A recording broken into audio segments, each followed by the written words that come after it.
Hi viewers, welcome to our channel. ప్రస్తుతం మనతో పాటు భరద్వాజ్ గారు సీనియర్ జర్నలిస్ట్ ఉన్నారు. వారితో ఒకసారి మాట్లాడదాం.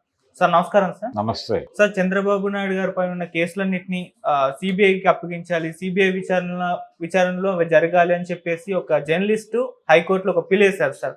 అయితే ఇప్పుడు చాలా మంది దీన్ని ఏ విధంగా చూస్తున్నారంటే, చంద్రబాబు గారి సహకారంతో కేంద్రంలో ఎన్డీఏ కూటమి ఏర్పడింది. అందుకే మోదీ గారు చంద్రబాబు నాయుడు గారిని తన కంట్రోల్లో పెట్టుకోవడానికి, ఫ్యూచర్లో చంద్రబాబు నాయుడు గారు తోకాడించకుండా ఉండడానికే ఈ విధంగా ఆయనే ఈ పిల్ వేయించారు అని చెప్పేసి ఈ విధంగా ప్రచారం జరుగుతుంది సార్. మీరేం చెప్తారు సార్ దీని గురించి? అంటే ఈ కేసు వేసినటువంటి జర్నలిస్ట్ పేరు తిలక్, స్వర్ణాంధ్ర తిలక్ అంటారు. ఈయన ఆంధ్రప్రభ గ్రూప్ లో ఉండేవాడు. ఆంధ్రప్రభ బ్యూరో చీఫ్ గా చేశాడు. ఆ రోజుల్లో గోయంకా గారి చేతుల్లో ఆంధ్రప్రభ ఉన్న రోజుల్లో ఈయన విజయవాడ బ్యూరో చూశాడు. చాలా కీలకమైనటువంటి వ్యక్తి. ఆ రోజుల్లో విజయవాడ జర్నలిజంలో ఆయన పేరు తెలియని వారు ఎవరు ఉండేవారు కాదు. అయితే తర్వాత ఆయన ఆంధ్రప్రభ అమ్మకము కంటే కూడా ముందే రిజైన్ చేసి స్వర్ణాంధ్ర అని విడిగా తను ఒక పేపర్ పెట్టుకున్నాడు. ఆయన పెట్టుకుని విజయవాడ పాత బృందావన్ హోటల్ దగ్గర ఆయన ఆఫీసు ఉండేది. ఇప్పుడు అక్కడ ఉందా లేదా అనేది అనుమానం, కానీ అక్కడి నుంచి పేపర్ నడిపాడు ఆయన, స్వర్ణాంధ్ర. అప్పటి నుంచి స్వర్ణాంధ్ర తిలక్గా ఆయన పాపులర్. అంతకుముందు ఆంధ్రప్రభ తిలక్గా పాపులర్. ఈయన వంగవీటి మోహన్ రంగారావుతో చాలా సన్నిహితంగా ఉండేవాడు. అప్పటి ఎమ్మెల్యే. సన్నిహితంగా ఉండటం అంటే ఏదో ఆయనతో ఉండటం అని కాదు, కొంచెం సింపథెటిక్గా ఉండేవాడు. అలాగే రంగా హత్య జరిగిన తర్వాత తదనంతర పరిణామాలు, వాటి గురించి సాధికారికంగా చెప్పగలిగిన వాడు అతను ఒక్కడే, తిలక్ ఒక్కడే.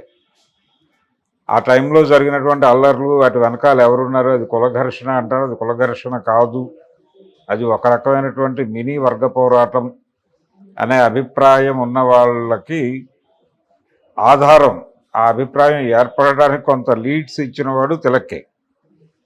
అలా ఆయన చాలా సీనియర్ జర్నలిస్టు. విజయవాడ రాజకీయాల మీద, ఆంధ్ర రాజకీయాల మీద ఆయనకు చాలా అవగాహన ఉంది. అయితే ఈయన బీజేపీ మనిషి కాదు. బీజేపీకి ఈయనకి ఏ సంబంధం లేదు. ఆయన ఏదో బీజేపీ వాళ్ళు ఈయనతో పిల్లేయించారు అనే మాటలో, అంటే లాజికల్గా దానిలో ఒక పాయింట్ ఉంది.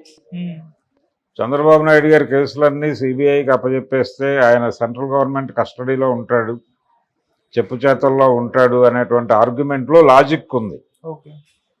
ఆల్రెడీ చంద్రబాబు నాయుడు గారు ఎన్డీఏకి లొంగి ఉండటం వెనకాల, ఒదిగి ఉండటం వెనకాల ఆల్రెడీ ఆయన మీద ఉన్న కేసులే కారణం. ఆయన మీద ఉన్న కేసు కాదు, అందరి మీద కేసులు ఉన్నాయి. టీడీపీలో దేవినేని ఉమామహేశ్వరరావు మీద కేసులు ఉన్నాయి.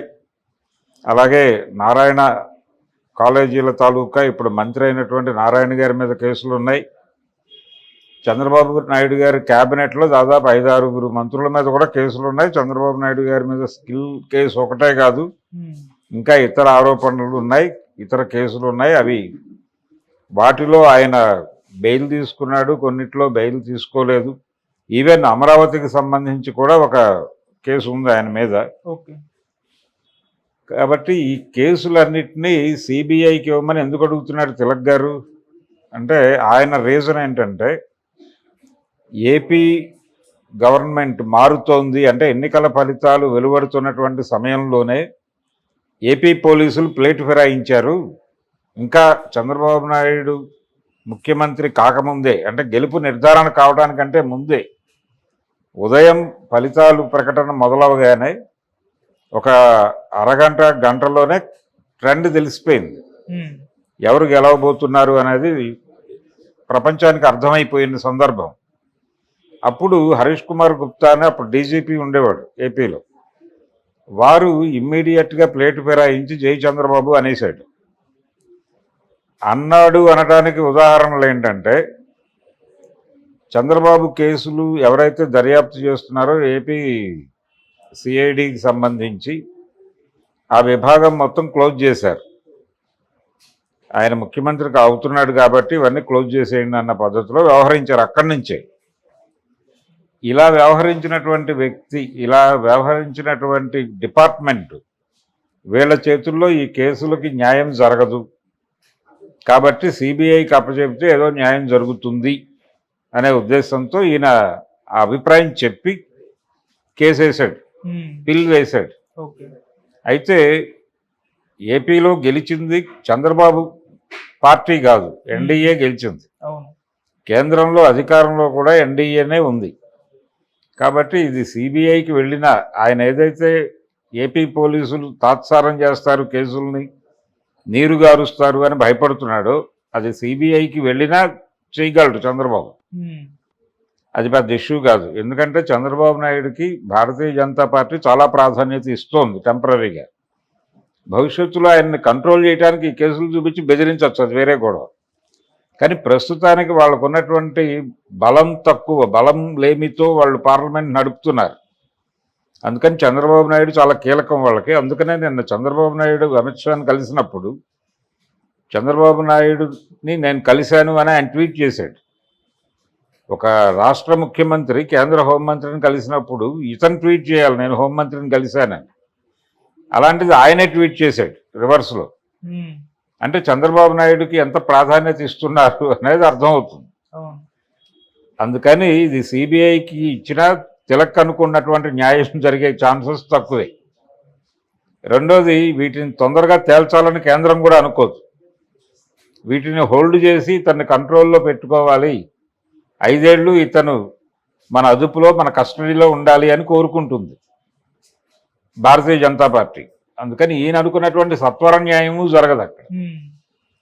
అలాగే ఇక్కడ కంటే డిఫరెంట్గా ఏది సన్నివేశం ఉండదు అక్కడ. ఈయన గొడవ ఏంటి, ఆ రోజు ఆ ఆఫీస్ లాక్ చేశారు, అక్కడ ఉన్నటువంటి అధికారులందరినీ షిఫ్ట్ చేసేశారు, కాబట్టి ఆ కేసు ముందుకెళ్ళదు అనే ఒక అనుమానం చొప్పున నేను కేసు వేస్తున్నానని మాట్లాడాడు హరీష్ కుమార్ గుప్తా మీద ప్రధానంగా నెపమేసి. అది తప్పు. అంటే తిలక్ గారు ప్రస్తుతం కొంచెం వైఎస్ఆర్సీపీకి దగ్గరగా ఉండటం అని కాదు, కొంచెం యాంటీ చంద్రబాబు ఆయన. అంటే తెలుగుదేశం పార్టీ పట్ల క్రిటికల్గా ఉన్నాడు ఆయన.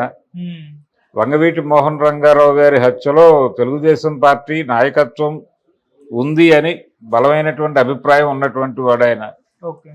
ఆ రోజున ఎన్టీ రామారావు గారు రంగా గారి ఇంటికి వెళ్ళాడు పరామర్శ కోసం. వెళ్ళినప్పుడు ఎన్టీఆర్ గోబ్యాకర్ అక్కడ పెద్ద ఆందోళన జరిగింది, ఈయన లోపలికి వెళ్ళలేదు, వెనక్కి వచ్చేసాడు. అప్పుడు లోపల ఉన్నాడు ఆయన. తిలక్ గారు ఆల్రెడీ రంగా గారి ఇంట్లో ఉన్నాడు. సో అట్నుంచి రిపోర్ట్ చేశాడు ఆయన ఆ రోజు స్టోరీ. అక్కడేం మాట్లాడుకున్నారు, అక్కడ జరిగిన కథ ఏంటి, బయట జరిగిన కథ ఏంటి, రెండింటినీ అనుసంధానం చేసి ఆంధ్రప్రభలో స్టోరీ రాశాడు ఆయన. అందుకని ఆయన కొంచెం యాంటీ టీడీపీ మొదటి నుంచి. ఏ కారణం చేతైనా కానీ ఎవరికైనా ఒక పొలిటికల్ ఒపీనియన్ ఉంటుంది. కొంచెం కాంగ్రెస్ లీనియంట్ ఆయన, కొంచెం కాంగ్రెస్కి దగ్గరగా ఉండేవాడు. అలాగని కాంగ్రెస్ మనిషి కూడా కాదు. అయితే ఈ మధ్య కాలంలో ఆయన చంద్రబాబు మీద కేసు పెట్టిన సందర్భంలోనూ, తర్వాత కూటమి ప్రభుత్వం ఏర్పడిన తర్వాత వ్యవహరిస్తున్న పద్ధతుల మీద కూడా చాలా క్రిటికల్ కామెంట్స్ చేశాడు. ముఖ్యంగా ఈ కక్ష సాధింపు చర్యల్లో భాగంగా వాళ్ళు చేసినటువంటి కొన్ని దాడులు, విజయవాడలో కోర్టు భవనంలోనే దాడి జరిగింది వైసీపీ కార్యకర్త మీద. ఆ దాడి సందర్భంగా కూడా ఆయన కొంచెం క్రిటికల్గా స్పందించాడు. 2-3 టీవీ ఛానల్స్లో మాట్లాడాడు ఆయన. ఏది శాటిలైట్ ఛానల్స్లోనే డిస్కషన్లోకి వచ్చి మాట్లాడాడు. తన అభిప్రాయం చాలా స్పష్టంగా చెప్పాడు ఆయన. ఇవి కక్ష సాధింపు చర్యలే, వీటిని కంట్రోల్ చేసుకోకపోతే చంద్రబాబు దెబ్బతినే ఛాన్స్ ఉంది అని మాట్లాడాడు. ఈ మాట్లాడే క్రమంలో ఆయన కొంచెం వైఎస్ఆర్సీపీ అనుకూలుడు అనేటువంటి ప్రచారం కూడా జరిగింది. ఆ ధోరణి ఉంది ఆయనకి. అంటే కొంచెం కాంగ్రెస్ వైపు అలా ఉండేవాడు తప్ప టీడీపీ పట్ల ఆయన క్రిటికల్గానే ఉన్నాడు ఫ్రమ్ ది బిగినింగ్. ఈ క్రిటికల్గా ఉండటం అనేది ఆయన కెరియరు, ఆయన పద్ధతి తెలిసిన వాళ్ళు ఎవరు ఆయన బీజేపీతో టైఅప్ అయిపోయి ఈ కేసు వేశాడు అని అనుకోరు. రెండోది, ఈ కేసు ద్వారా బీజేపీకి ఒరగూడే ప్రయోజనము లేదు. ఎందుకంటే ఆల్రెడీ ఈయన అరెస్ట్ చేయడానికి ముందు ఈ ట్వీట్ చేశాడని చెప్పాను కదా అమిత్ షా గారు. ఈ అమిత్ షా గారికి చెప్పే చంద్రబాబుని లిఫ్ట్ చేయటం జరిగింది. ఆ రోజున చంద్రబాబు అరెస్ట్కి ముందు ఇన్ఫార్మ్ చేశారు, అయ్యా వీరిని బలానా కేసులో కస్టడీలోకి తీసుకోవాలనుకుంటున్నాం, అరెస్ట్ చేయాలనుకుంటున్నాము, ఇన్ఫామ్ చేస్తున్నాము అని చెప్పారు వాళ్ళు. చెప్పినప్పుడు నిజానికి చంద్రబాబు మీద నిన్న ట్వీట్ చేసినంత ప్రేమ ఉండుంటే ఆయనకి వద్దని చెప్పి ఉండేవాడు. వద్దు తర్వాత మాట్లాడదామని చెప్పుండాలి, అది చెప్పలా. లిఫ్ట్ చేయండి, మీ దగ్గర ప్రాపర్ ఆధారాలు ఉంటే నిర్మోహమాటంగా లిఫ్ట్ చేయండి పర్లేదు అన్నాడు. ఆ అనటం వెనకాల ప్రోగ్రామ్ ఏమిటి? కంట్రోల్లోకి వస్తాడని. ఓకే. ఒక 2 కేసులు ఇప్పుడు జగన్మోహన్ రెడ్డి తన కస్టడీలో ఉన్నాడని భావిస్తున్నాడు అమిత్ షా గారు. భారతీయ జనతా పార్టీ అదే భావిస్తోంది. మొన్న స్పీకర్కి ఓటింగ్ జరిగినప్పుడు జగన్ గారి ఎంపీలు ఎవరికి ఓటేశారు? ఆయనకే వేశారు కదా, ఓం బిర్లాకే వేశారు. ఎందుకు వేశారు? ఎన్డీఏతో కొనసాగకపోతే కేసులు అనే వాటిని అడ్డం పెట్టి జగన్ ఏమన్నా లోపలికి తోస్తారా, లేకపోతే ఆయన మీద పాత కేసులలో 26 ఉన్నాయి, అక్కడ జడ్జిమెంట్ల పరంపర మొదలవుతుందా అనేటువంటి భయం చొప్పున తన ఎంపీలని ఓం బిర్లాకు ఓటేయమని చెప్పాడు అని వాళ్ళు వేశారు బాధ్యతగా. కాబట్టి జగన్ ఆల్రెడీ వాళ్ళ దీనిలో ఉన్నాడు, వాళ్ళ కస్టడీలో ఉన్నాడు. చంద్రబాబును కూడా కస్టడీలో పెట్టుకోవాలనే ఉద్దేశంతోనే ఆ రోజున అరెస్ట్ చేయించారు వాళ్ళే. ఆ విషయం చంద్రబాబుకి తెలుసు. అందుకనే ఏ రకంగానూ ఆయన ఓవర్ యాక్షన్ చేయటం లేదు. చాలా ఉద్రిక్తంగా అణకువగా ఉంటున్నాడు కేంద్ర ప్రభుత్వం పట్ల. కేంద్ర ప్రభుత్వానికి కూడా బలం లేకపోవటము, 63 సీట్లు తగ్గి ఉండటంతో వాళ్ళు కూడా వీళ్ళందరినీ చాలా బాగా చూసుకుంటున్నారు, అకామిడేట్ చేస్తున్నారు. 2014లో వ్యవహరించినట్టుగా వాళ్ళు వ్యవహరించట్లా. ఇప్పుడు చాలా పద్ధతిగా సిస్టమేటిక్గా తగిన గౌరవం ఇచ్చి ఎవరి ఈగోలు ఇబ్బంది పడకుండా, ఈగో క్లాషెస్ ఎక్కడా రాకుండా చాలా జాగ్రత్తగా ముందుకెళ్తోంది భారతీయ జనతా పార్టీ. కారణం ఇండియా కూటమి చాలా దూకుడుగా ఉంది. మన సెషన్లో చూసాం మనం, రాహుల్ గాంధీ ఏ లెవెల్లో రెచ్చిపోయాడు.